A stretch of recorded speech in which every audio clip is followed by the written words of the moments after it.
يوسف كان ماشي في آخر القافلة اللي رايحة حلب. كان عنده وقتها 11 سنة، وعشان كده كان معاه خادم بيقوده في الرحلة الطويلة دي من تكرت في العراق لحلب في الشام. فجأة يوسف لاحظ إن القافلة بتمشي بحذر شديد.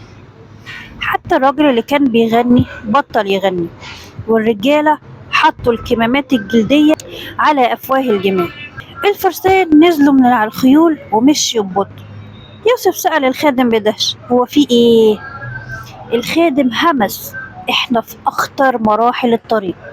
بص كده على الكثبان الرملية اللي هناك دي، قطاع الطرق ممكن يكونوا مستخبيين وراها ويهاجمونا في اي وقت.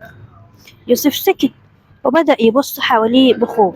الهضاب الرملية كانت صامتة، وكان في جو من الرعب مسيطر على كل حاجة. يوسف همس للخادم: أنا كنت فاكر إن خالي أسد الدين شركوه قضى على قطاع الطرق. الخادم قال له: خالك قائد شجاع، بل هو أفضل قادة للسلطان نور الدين سلطان الشام، لكنه مشغول دلوقتي بمحاربة الفرنجة اللي محتلين جزء كبير من فلسطين والشام. الحرب بينهم ما بتهداش أبدا. القافلة فضلت تمشي بنفس الهدوء، وما فضلش غير شوية تلال رملية صغيرة ويزول الخطر. يوسف همس للخادم وقال له: أنا هطلب من خاله يخليني جندي، هحارب الفرنجة وقطاع الطرق مع بعض. لازم الناس تحس بالأمان سواء كانوا جوه المدن أو براها. فجأة صوت صريخ من فوق التلال بلكنة غريبة: توقفوا جميعا! الناس همسوا بخوف: قطاع الطرق، قطاع الطرق! لكن طلع من ورا التلال عشرات الفرسان المسلحين، وقفوا في طريق القافلة وهم مشهرين سيوفهم ورماحهم. قائدهم واصل الصياح. الخادم همس بخوف: دول مش قطاع الطرق، دول الفرنجة، وهم أسوأ من قطاع الطرق يا يوسف. وشوشهم كانت حمراء، وشعرهم ودقنهم كانت شقراء، وكانوا لابسين ملابس بيضة مرسوم عليها الصليب بلون أحمر قرمز.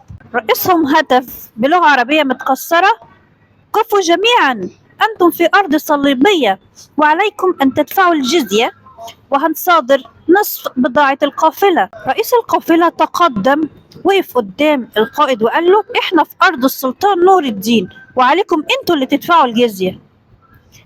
الفارس ضحك بسخرية وقال: مادام في أرض السلطان خليه يحميك. ورفع سيفه في حركة غادرة وضرب الشيخ على كتفه، وقع على الأرض جريح ودمه بينزل.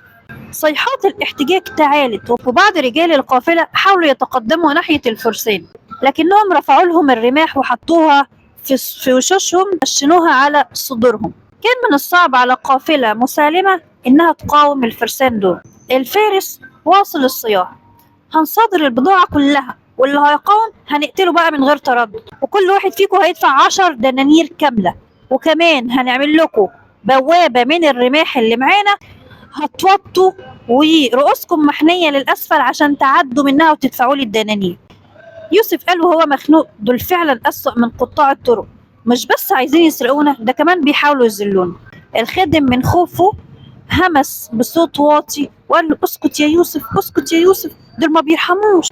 وساعتها اتجمع الفرنجة وعملوا بوابة من الرماح، وكانت واطية قوي علشان لازم كل واحد فيهم يعدي وينحني ويدفع الدنانير. يوسف كان حاسس بالغضب والإهانة، والخادم حاول يقنعه ينحني ويدفع، لكن يوسف رفض وقال: أبدا مش هنحني قدام عدوي. الفارس الصليبي قرب من يوسف وزعله: انت ليه مش عايز تسمع كلامي؟ انا هقتلك حالا. ورفع السيف، والمفاجأة ان يوسف فضل واقف في مكانه ما اتحركش، ما تهزرتلوش شعره. الفارس اضطر يوقف جواده قدام يوسف بالظبط، وقال له بدهشة: انت مش خايف من كلامي؟ انا عمري ما شفت ولد زيك كده، عارف لو كل اطفال المسلمين كانوا كده ما كناش قدرنا نقعد في البلد دي، بس انا ما اقدرش اقتل طفل معهوش سلاح. الخادم قعد يتحايل على الفارس وقال له: معلش سامحه، ده طفل صغير ما يقصدش اللي عمله ده. الفارس حب يسترجع كرامته، فرد بحدة وقال: طيب ايه رأيك بقى، هو الواحد هيدفع 20 دينار. وقبل ما يتكلم يوسف، الخادم طلع الدنانير واداها لفارس الفرنجي، قال له: اتفضل. الفارس اخد الدنانير وبعد، لكنه اتفاجئ ان كل رجال القافلة وقفوا ورا الطفل يوسف كأنهم بيحموه او بيستمدوا الشجاعة منه. لما لاحظ الفارس بتاع الفرنجة الكلام ده قال لفريقه ايه؟ يلا بينا نمشي قبل ما يتعلم رجال القافلة من الولد ده الشجاعة ويقاومونا أو يتحدوا علينا. وهرب الفرسان وسابوا وراهم القافلة ويوسف واقف قدامهم. وفعلا تحققت نبوءة الفارس الصليبي، والطفل ده علم الناس بعد كده ازاي يقاوموا الصليبيين وازاي يطردوهم من بلادهم. الطفل يوسف لما كبر بقى الفارس الشجاع صلاح الدين الأيوبي، اللي غير اسمه لصلاح الدين بعد ما أصبح سلطان على مصر ووحد كلمة المسلمين، وخاض 25 معركة أشهرها معركة حطين اللي استولى بعدها على بيت المقدس وخلى الفرسان الصليبيين يدفعوا الجزية ويخرجوا ورؤوسهم محنية من بوابات المدينة. كنت معاكم مروة بكر.